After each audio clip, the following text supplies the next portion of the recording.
Hi, I'm Zanna Majerle, transformational coach, holistic healer, and trauma guide. In this interview between my friend Tammy Coyne and myself, we discuss my story of trauma and childhood abuse and how I went from grieving to grace, from surviving to thriving. I hope you enjoy it.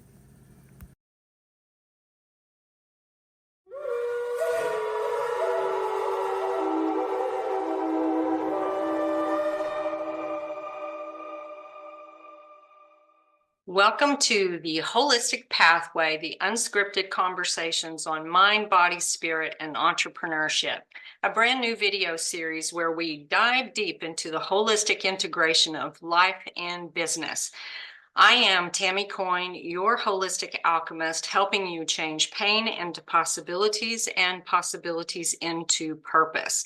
And today's chat is with Zanna Majerle. And Zanna is an intuitive tarot card reader, a Reiki master healer, a transformational coach, and an advocate for those who want to reclaim their health.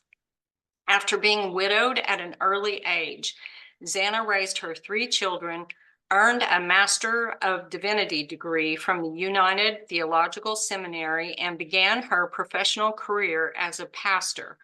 Over time, Zanna outgrew the Christian tradition and started pursuing more spiritual practices in the esoteric realm. She has lived abroad in Brazil and Uganda and has traveled the U.S. for the last 4 years in a tiny house on wheels. Zanna's life experience has included a number of traumas, from childhood abuse to a total loss of all her belongings, including her home and vehicle, in a flood just 2 years ago.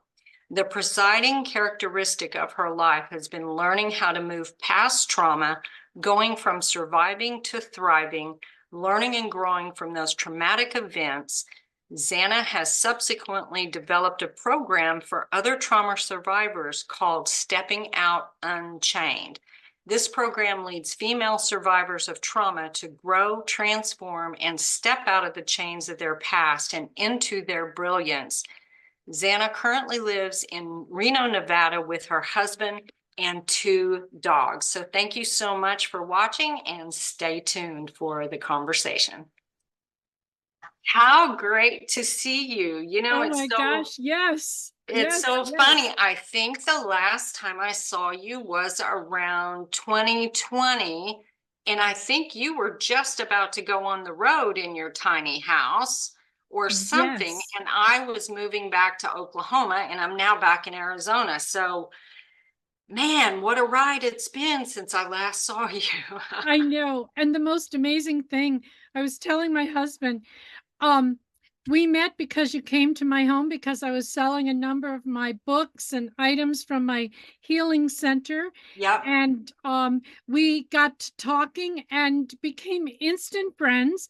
And Yep. since then, we've been friends. I mean, we only saw each other one time in space and time. It's been amazing. Oh, It I has love been it. amazing. In fact, yes, I bought some of your stuff and then moved back to Oklahoma. And then that was May 2020. May 2023, I moved back to Arizona and would come across different things that I had bought from your house. And just, yeah, it's like we've been traveling all over the place. And then to look at our histories, I am also one of those that seems like trauma has just been trauma loss, trauma loss, trauma loss, Right. throughout my life. So I'm so excited to hear about what you were doing for women like us. So tell me more about that. Yeah, well, one one day I was feeling particularly down and looking back at things and going, well, doggone it, this just sucks. I have to carry this stuff around with me, and I want to share everything I've learned about how I got out of that stuck place. Yeah. And was inspired. And as often happens with me, I got a download. I was told exactly what experiences I should take, how I should create this process and this system to lead people into their brilliance And it's been fabulous. I absolutely love it. And um, so the most important thing is that we don't want to trigger anybody. We don't want to relive those experiences. Sure. So we want everything to be positive and everything to be, uplifting and moving us out of that dark, dim place.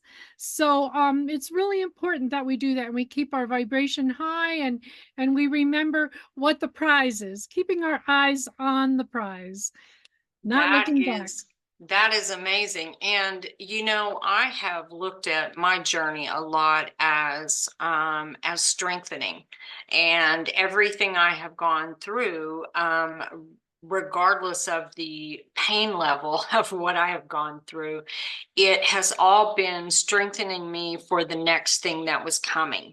And one of the things that I have shared with my clients and students is that storms don't stop. Like, that's part of the human experience, right? It's like they really don't stop. And if you think by doing a lot of healing and a lot of work on your spiritual path that all of a sudden things are going to be sunshine, rainbows, and unicorns, it isn't. At least that's been my experience. And what I have also found is that what has happened, though, is the more that I heal, when a storm happens, I have more advanced tools to help me through that storm. And Yes, I'm now not carrying all of that load from the past too.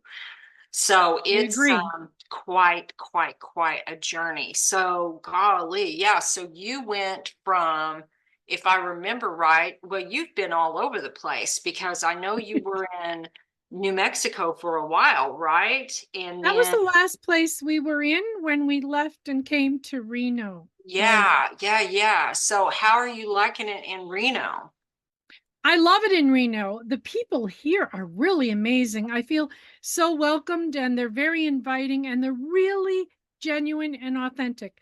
That is not a knock on anybody else or any other place. I'm Yeah, just sharing my experience of right now here in Reno. yeah, But I wanted to, if you don't mind, I want to step back just a moment, sure. something that you were talking about.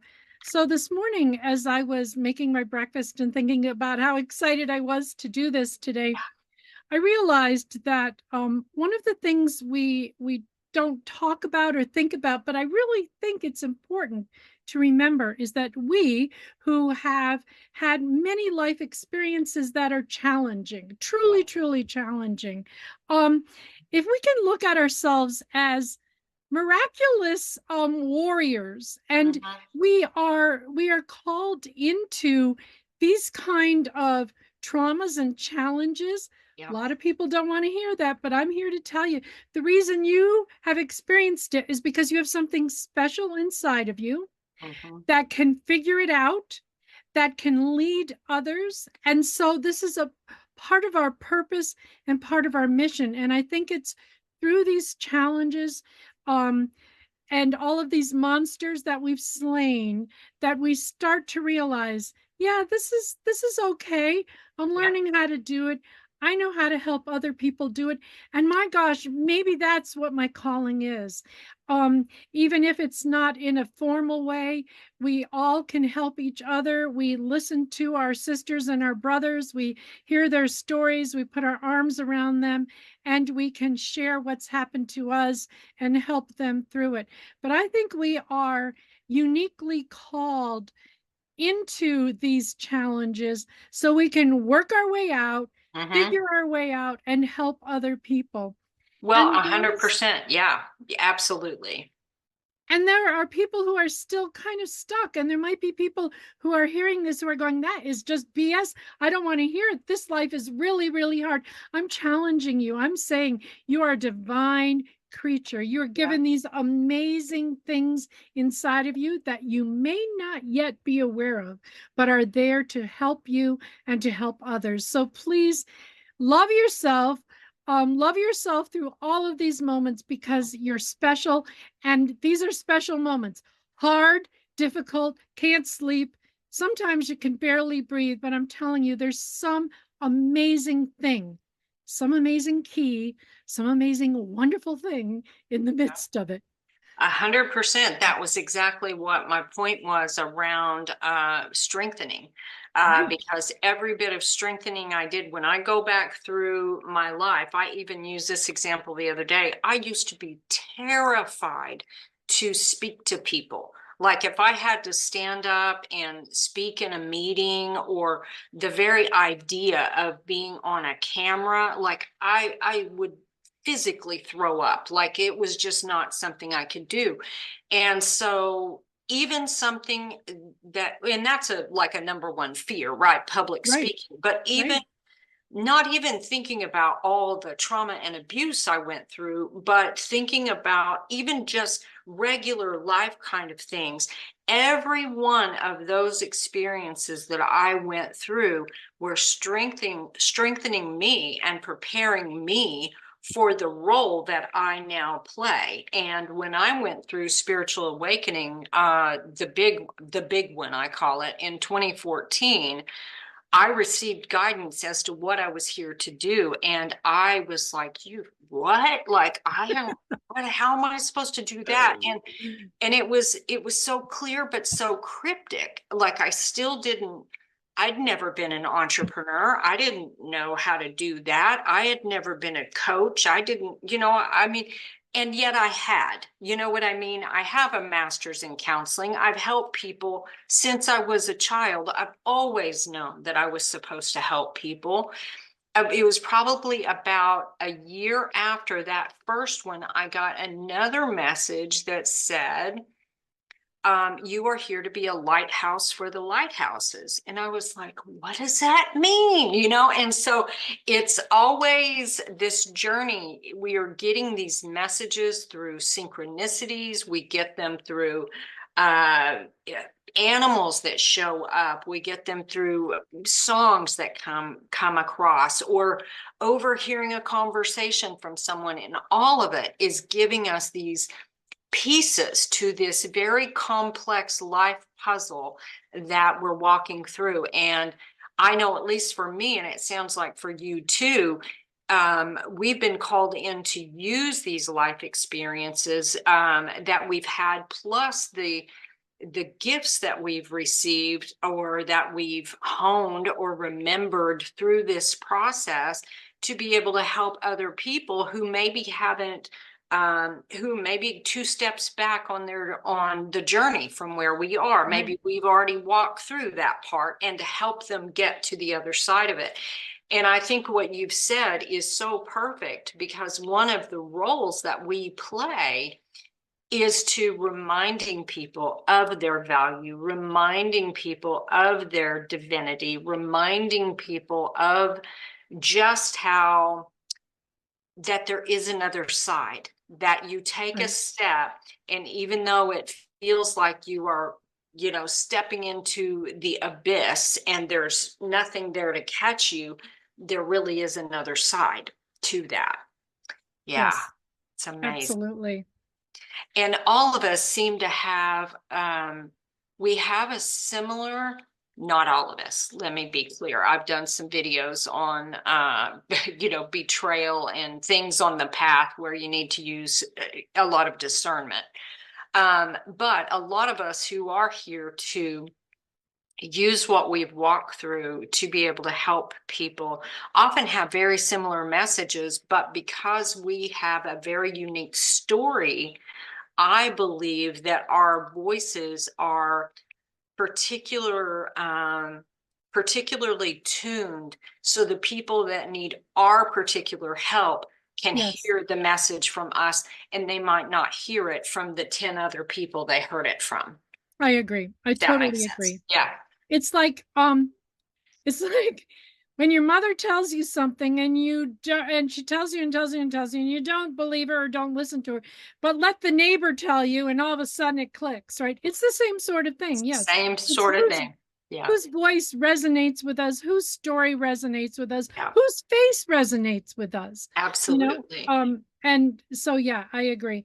And this is this cosmic unfolding that's happening, and so many people just waking up and being shaken. Many people are fearful right now because they feel the shaking, Yeah. and it's so counterintuitive, or not something they're used to, and it's really making them quake in their boots. I want to tell you, we are all here in this absolutely perfect moment to be here for each other. So do not be afraid, because there are so many of us here, billions and billions of us here, and we're all here in this moment, to be here in this moment, to be Yeah. here for each other.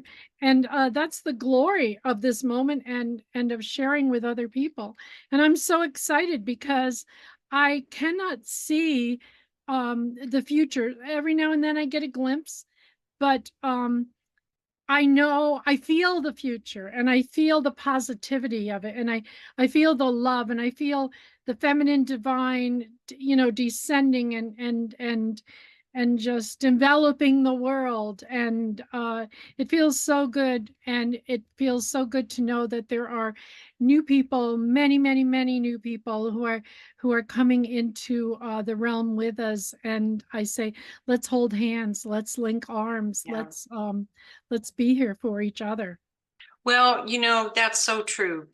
I stopped watching news in 1995. I had friends killed in the Oklahoma City bombing, and at that time, I found myself glued to the TV, like constantly over and over and over again. And the event was so painful for the entire state, for my family. I had been a federal employee. I'd been in the building so many times. I had such a strong connection to that whole event. And I made a decision in 1995 to stop watching the news. And I never watched it really again until my children were facing another devastating thing on May 3rd, 1999.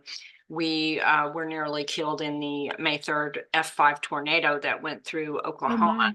So I watched news that day only because I had received a phone call from my first mother-in-law, who said, "Are you watching the news?" And I said, "No." And she said, "You need to turn it on right now." And I said, "Okay." So the point I make is that so many people are caught up in the narrative of what's going on, like either from the news or from the newspaper, or they see it in social media, and everything feels so dark and so heavy. Not that those things aren't going through, but it is a reminder that just like with the seasons, there are things that come in to clear things away. There are things that come Absolutely. in to like stir things up, Stir to it up. clear things away, so that it's like the ocean, turning over. It's like the winter coming. It is a death of sorts, of these different things that have been. And it's this pendulum swing that happens, that you go often from one extreme to the other. It can be even something like learning boundaries, whatever it is, you have to go from one extreme to the other to balance back out into the middle again. Right. And I think that is so important for people to realize. Maybe even the first step might be stepping away from the news for a bit I and agree. just giving yourself a break. Yeah, Right. because it can be um, something that completely keeps you in a state of fear and unrest all the time, without any ability to hear your own body, to hear your own guidance. Right. I And agree. yeah, And it's such an important thing. and there are a lot of people also who are simply feeling it. Yeah, um I know a lot of people who do not engage with the news, but they sense it, they feel it, and they're confused. yeah, And so they want answers, and then they'll get pulled back in to try to find out why, and the why is unimportant. hmm, The most important thing is to ground yourself, balance yourself, find other people you can link arms with, and grow from together, learn yeah. from each other. 100%. And that, I think, was part of the inspiration for this, as I shared with you right before we started recording. This idea, which I know was spirit directed, came when I was having lunch with a classmate, and we had just an amazing conversation that covered mind, body, spirit, and entrepreneurship. Like, we just ran the gamut of the things. And I Right. thought, wow, I really feel like other people could benefit from the things that we talked about in that conversation. And from there, I made a post on Facebook to see if anyone else would enjoy coming on and having a conversation with me. And the idea is that the two of us get value from it, and then whoever is watching may get value from us, and we may be offering something that's exactly what they're looking for right I now. agree. I And agree. so I'm It's just exciting. really excited because, sometimes we have this desire to make a difference in the world, but we don't know what does that actually mean. And it feels like such a daunting task when we think of how can I fix the world, or how can I do these things? And what I have found is that focusing on what I can do. So what I can do is I can live my life in a certain way that makes an impact on everyone that I encounter.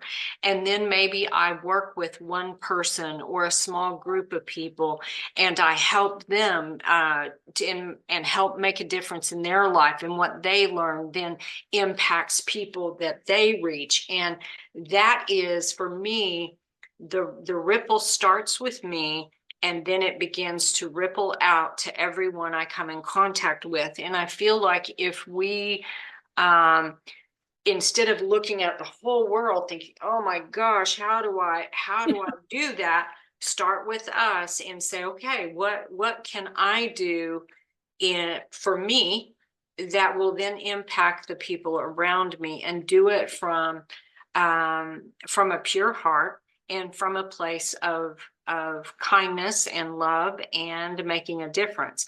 Now, again, I also don't believe everything is kumbaya. As we've talked about, we have a really tough life, and sometimes shit happens. Yeah. Sometimes things happen.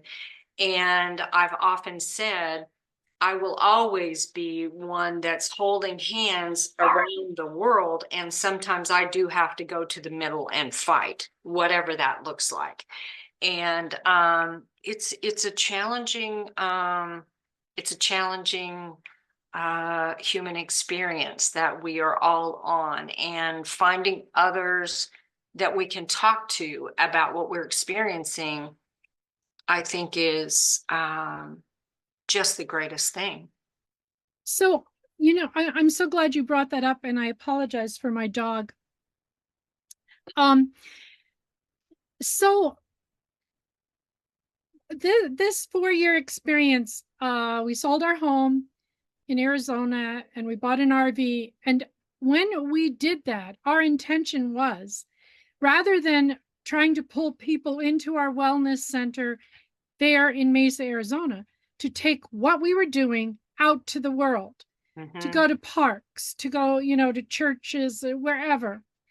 But 3 months into this whole process, the pandemic happened. And so that whole thing just kind of, blew up in our faces. Yeah. But we continued on and enjoyed what we were doing. But I want to say, right now, and in the past year, my life has been very isolating. I'm very isolated. Lots of times people look at living in a tiny house on wheels and, oh, you can go wherever you want to, whenever you want to. That's true under some circumstances, but some circumstances where the price of diesel is exorbitant or whatever, you can't move. So you are where you are. And sometimes you are in places that are not conducive to having a lot of people around you. So Yeah. where I am right now, I am in a park. We are not a community. There's people who live near me, but we aren't a community. We're not connected in any meaningful way.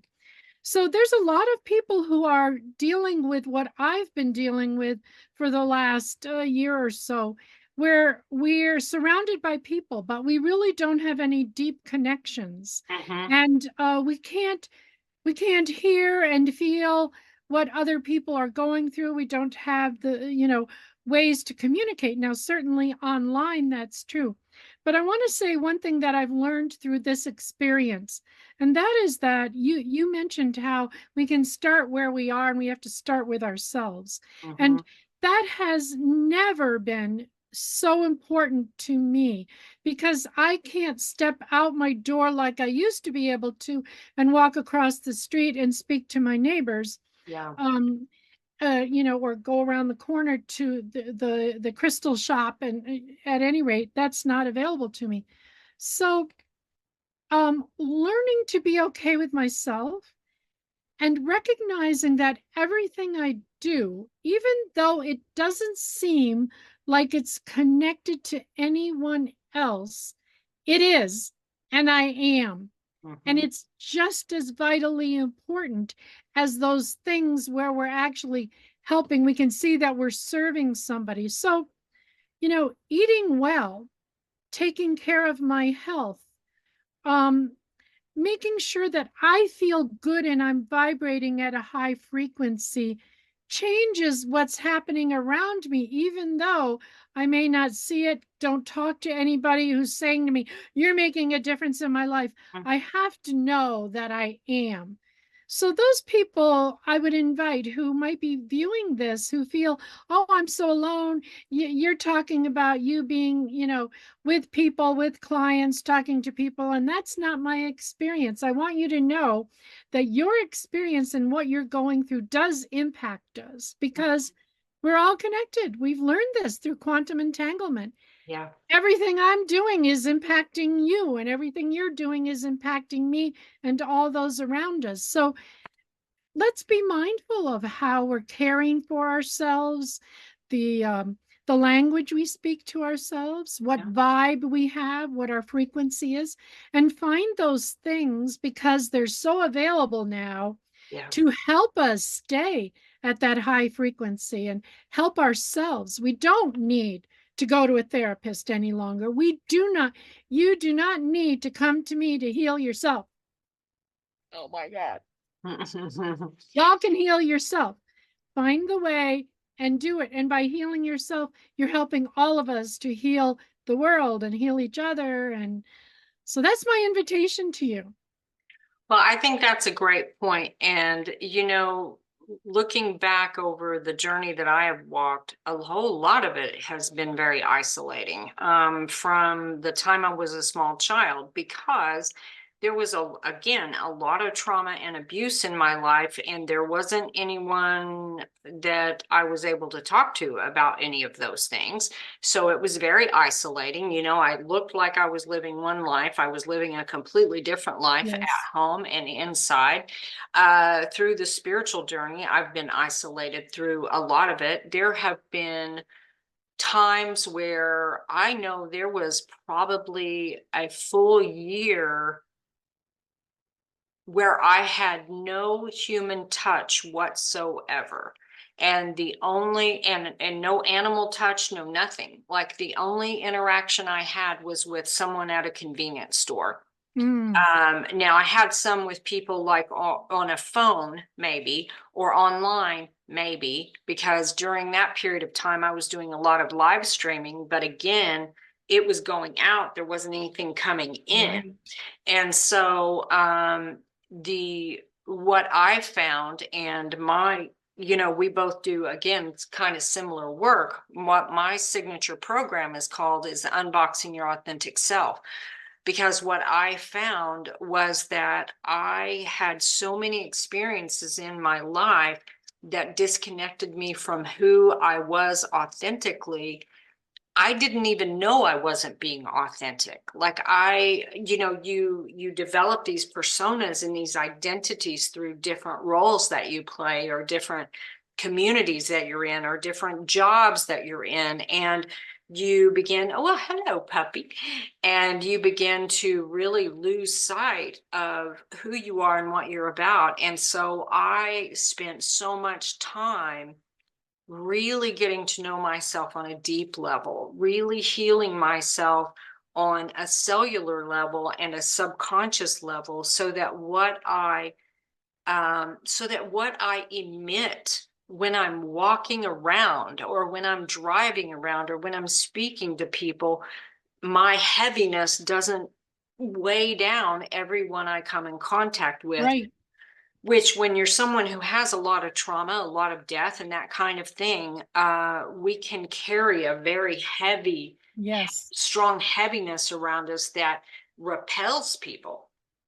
And when the thing that we want the most is connection, Right. and what it actually does is push people away. And that was such an interesting thing to understand, that if I started with me and began to look at what can I do for me, what kinds of things are calling out to me to get my attention. And that's another part of what I do with people, is helping them understand the signals that they are getting from their life, from their body, that's showing them exactly what they need to focus on in order to do the healing that they need to do for themselves.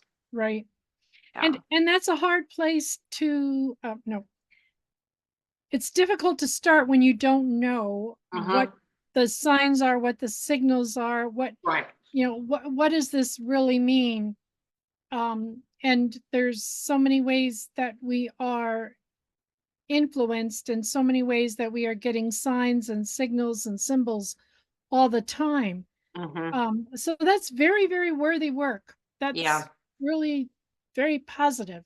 Thank Yeah. you. Yeah, it's it took me a while, because being a holistic entrepreneur is also a whole nother can of worms, to try to figure out. And I kept having people talk to me about signature processes and signature programs, and I really didn't even know what any of that meant. And finally one day someone said, well, what four pillars, or what four categories, could you teach someone? And I was like, I don't know, like I just really couldn't get it. And I started looking back over my life to see if there were any themes, like what were the really pivotal points in my life. Hmm. Well, what I discovered was the very first thing, when my health started deteriorating back in 2002, I began some study into the mind body connection. I didn't know what that meant. I had no idea that all of the trapped emotions in my body were now showing up as physical symptoms. So one of the first things I teach people about is the mind body connection. And we look at the symptoms, if you will, of their body, whether it's physical, emotional, addictions, surgeries, diagnoses. We look at all of those kinds of things, because Hmm. they're all pointing us to something that remains unhealed from their early life. Right. Then the next point I learned was mindfulness meditation. So I teach people about mindfulness, but for me, it's deeper than just breathing mindfully or meditating. It's learning how to be mindful of everything. Everything. Right. And then the next piece is learning about mindset, like what belief systems do I have that are keeping me from moving forward? And often they've always been our belief systems, or maybe they were our family's belief systems, and we don't really even understand what it is that's keeping us from moving forward. I've had conversations with a lot of people. A good example is money. Hmm. People run into these challenges with money, and what example I've used is, in, let's say, if you rent a moving truck, as an example, they have what's called a governor on the speedometer. And what Right. that means is you can't get over a certain speed limit. And Right. so I use this to help understand mindset. Let's say if you've always maybe you've never made above a certain amount in your life. That's sort of like your governor. That's kind of your set Right. point. And you don't know if you get above that, it's like something subconsciously goes, oh, you better slow back down, and you come back down, not realizing there's something going on subconsciously, either from childhood or even past lives, keeping you from moving forward. So mindset is huge. And then the last piece is manifest. And a lot that, that's kind of a buzzword for people. Right. And manifest is really like, what is it you really want for your life? But before you can get there, you have to realize it's possible. I agree. Yeah. That's key. And So, that's one of the beliefs. I mean, yeah. that we either believe we can or we believe we can't. Well, and so often it's from what we've been viewing our life through these certain Yes. lenses, Yes. right? And Yeah. so we don't often know that there's this whole other option out here on the side because we can't see it.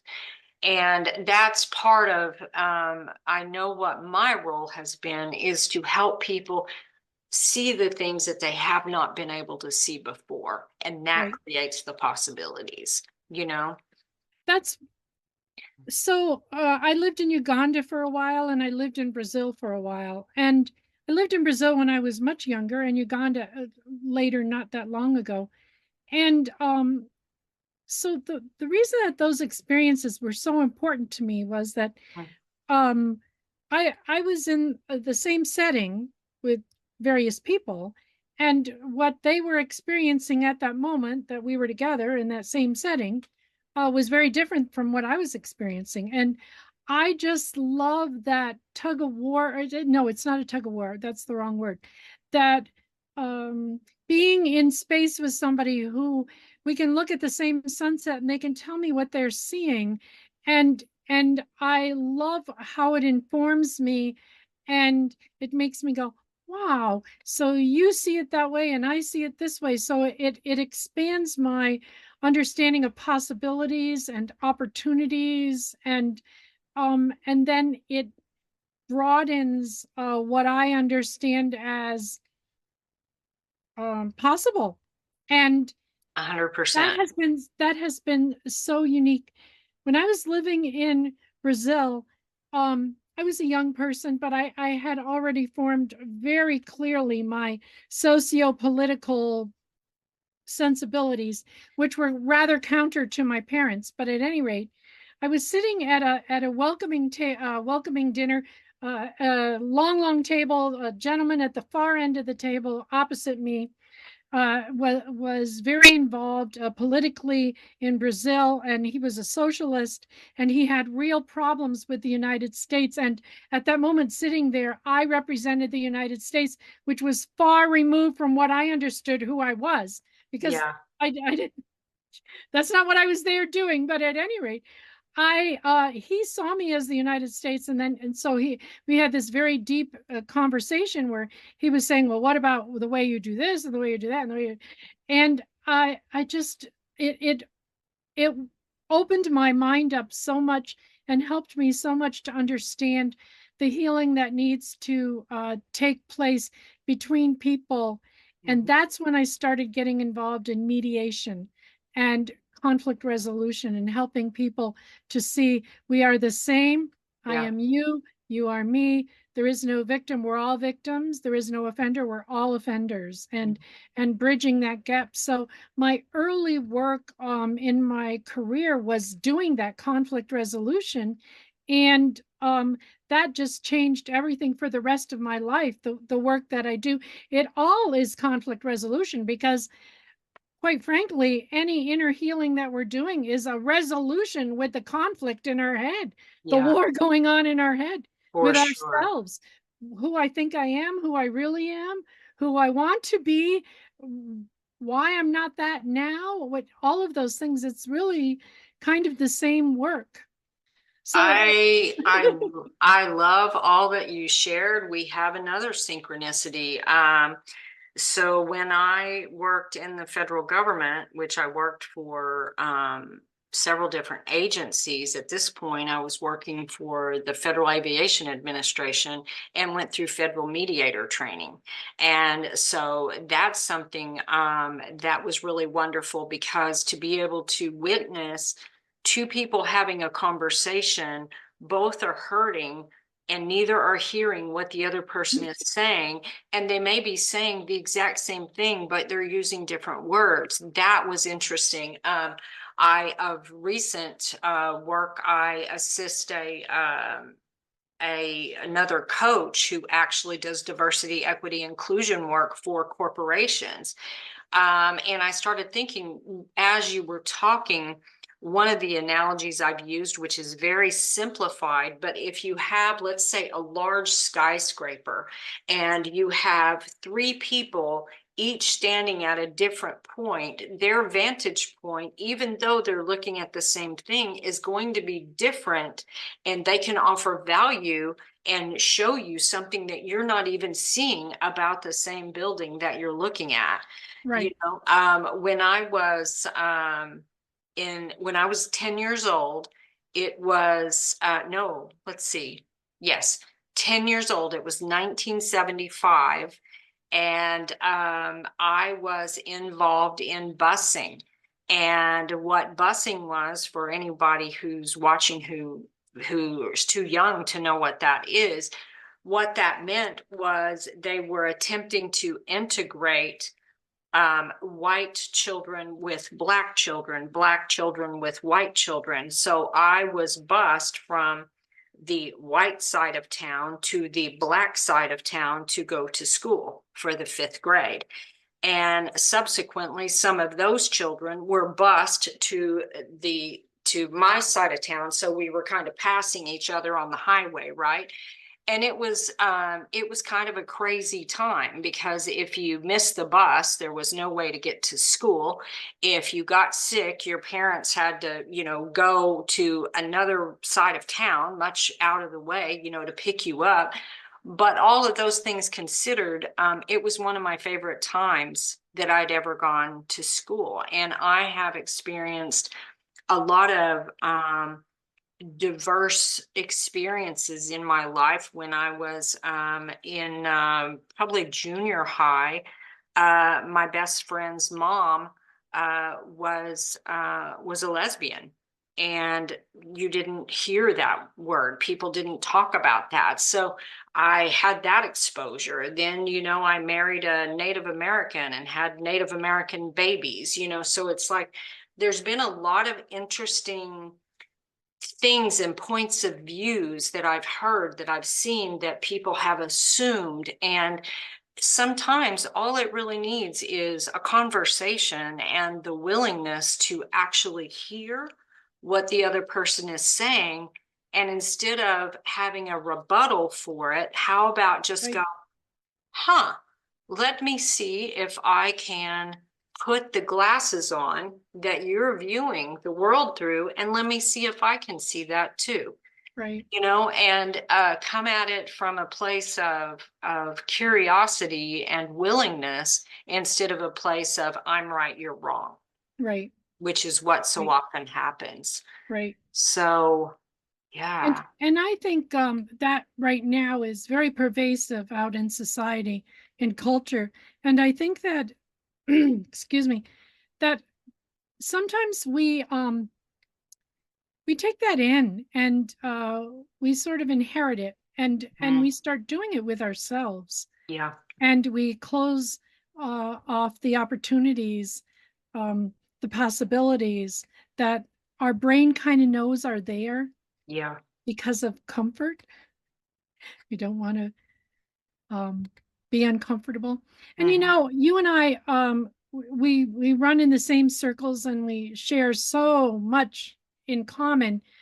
Um, and often we hear, like, we'll see memes. I'll see memes all the time in Facebook, and it talks about uh, the challenges where you grow, and your growth happens outside of your comfort zone, and we like to spout those words, and Uh-huh. when I see somebody posting that, I want to go, I would like to talk to you. I would really like to talk to you. I would really like to know your challenge, and you share with me how you were able to get out of it, because I think that it's just something we kind of, it's a cliche, and um maybe we need to think about it a little bit more, and not just say it, but offer people the means to really step into that, and walk with them so they're not so fearful. Because That's a valid point. And I brought something up similar within the last couple of days. One was in a post and one was somewhere else. There are some of us who have lived our life uncomfortable, yes, hello. right? Have lived in very uncomfortable circumstances, whether that be externally in our environment or internally in our body. And so I'm getting a lot of spirit kid confirmation right now about that. But so for me, getting out of my comfort zone meant learning to be comfortable, or learning to be comforted, or learning to receive. Because, say, getting out of your comfort zone for one person might be if I said, well, Zanna, you look beautiful today. And you go, oh, I really don't, I'm tired. I haven't slept. I need to get, and we just start deflecting that because it's uncomfortable. Right. Yes, And so yes, in order to sit there and say, thank you, yes. and allow ourselves to feel that compliment is one way of getting out of your comfort zone. You know, for So for someone else, it might be they're spending their nights, eating chips, laying on the couch. That might be a comfort zone, that yes, getting up out of that. So comfort zone is relative. It really absolutely. depends on who it is and what the situation is, and really understanding what that particular person is going to need to help them step out of that comfort zone. What does that even mean? Amen. It's often comes, these little posts or these little quickie things are often come with a kind of a feeling of judgment, like, well, get out of your comfort zone. Yes, And yes, it's like, okay, I don't really know what that means. Like, how yes, would I? Apparently, I'm not doing it, but I don't know how to do that. right. Yeah, So 2 years ago, when we experienced the flood and we lost absolutely everything, yeah, um the hardest thing, the hardest, losing everything was dreadful. The hardest thing for me was accepting other people's help. When somebody gave me, I'm going to cry now, yeah. when somebody gave me clothing, because I had none, clothes, I, I stood there and just wept, because I, I never had, I never had asked for help. Yeah. Boy, there's a whole lot of times I really needed it, but I didn't know how to accept it. And my husband was so instrumental in helping me to walk through that door, getting out of that comfort zone. So you see, comfort, isn't it funny what's comfortable and what we consider comfortable and uncomfortable? It was the Absolutely. most uncomfortable thing to be in that store and for that woman to place that in my hand. And I said, how much is that? I don't know why I asked that, because I didn't have any money, but because that's how I've always been in the world. And she said, no, darling, this is for you. Or one night we were in a restaurant and the woman came over and said, and gave us the receipt for the bill, and it had been paid, and it was quite a bit of money.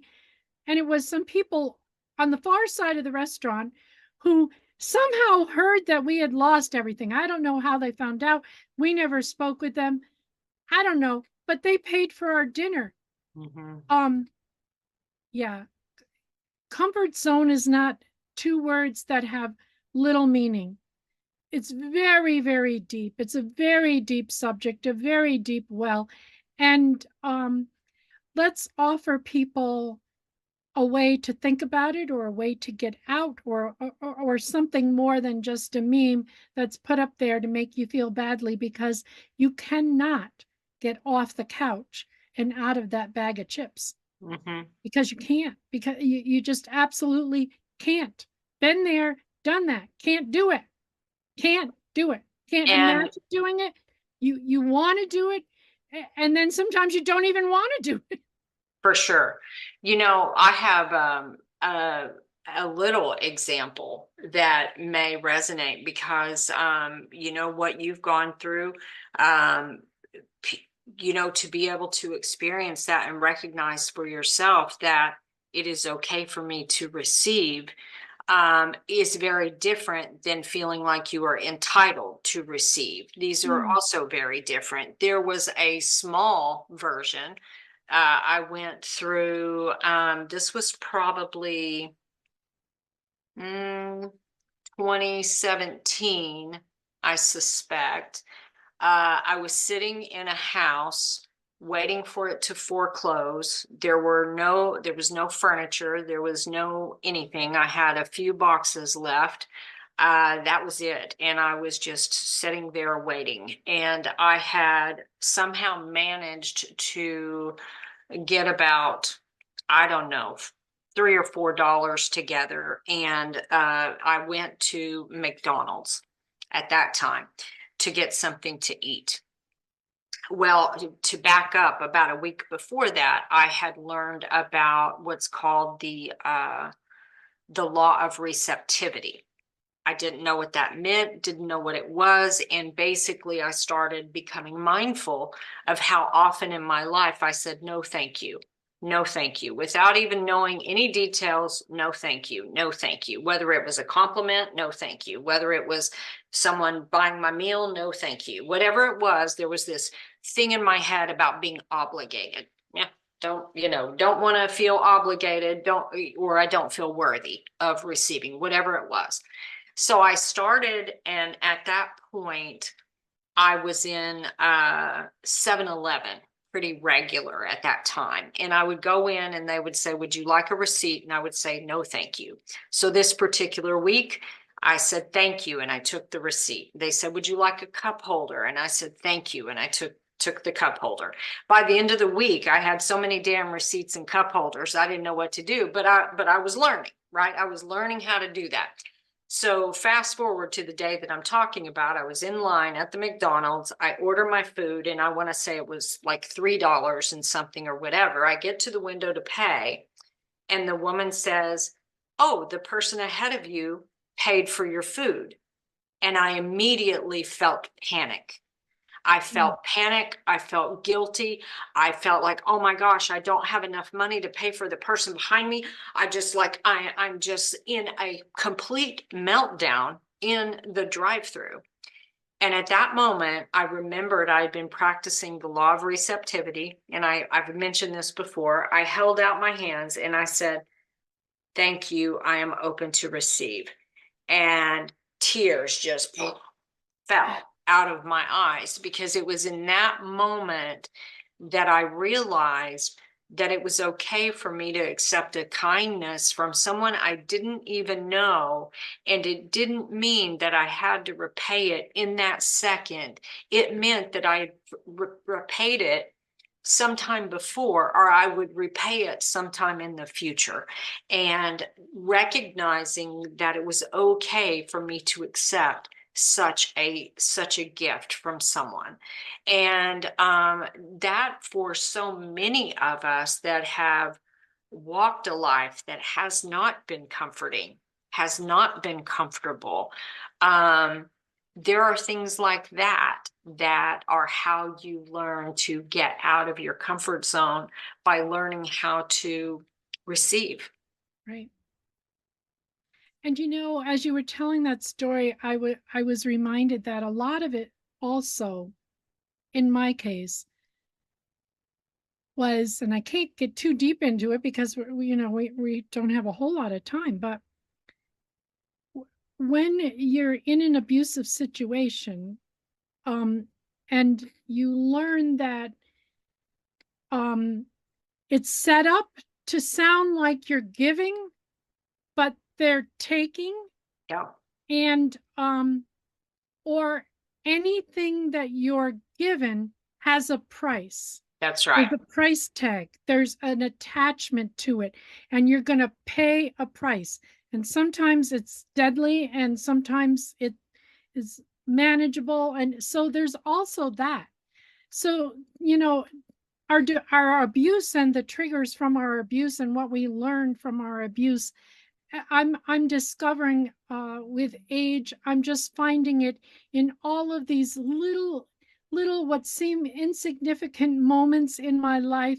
Oh, there it is again. Oh, I see it. Now I recognize it. Now I know what it is. And I go, oh, there it is again. It's like seeing a yellow butterfly again. Oh, I saw it again tomorrow. I saw it yesterday. Oh, I saw it again today. Yeah. And being able to recognize and say, yep, there it is. That is so incredible. And I hope everybody can get to that place where you're observing it, you're watching yourself see it, and you're okay with it. And you say, thank you for my life, and move on. What you've said is exactly, it exactly pinpoints what I was talking about when I teach mindfulness. Yes. About the observation part. And yes, when I said, when you don't want to feel obligated, you touched on exactly the reasons why. When you've been in situations to where you realize accepting something meant something else, there was something else going to be taken from you later on, you get to where it is difficult for you to accept anything because of that. So that is excellent. Well, this has been amazing. Yes, Amazing. Yes. Thank you so much for coming on. Thank you for asking me. This is just, oh, what a blessing. Thank you for watching this interview. What an amazing experience I had with Tammy discussing the depths of trauma and anxiety, and sharing my story of healing myself from my childhood trauma.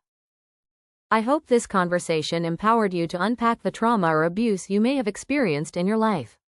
I'm available for private coaching and mentoring to help you do that and get back on track with your life. Here are a number of ways you can connect with me. Click my Linktree listed in the description of this video. Sending peace and blessings always.